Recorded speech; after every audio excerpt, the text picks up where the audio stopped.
Do you know that there are three diagraphs that make one sound O? So O and A makes the sound O. O and E makes the sound O. And O and W makes the sound O. Let's get to know why. Okay, the O and A are usually found in the middle of words, like b, earth, and k, earth.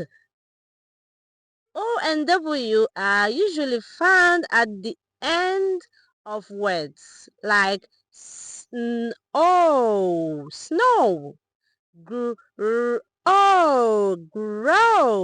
And lastly, O and E are also found at the end of words, like oh, oh, but they are less common. Have you learned something today? Join us at Bright Start Education Hub for more helpful tips like this. See you in my next video. Bye.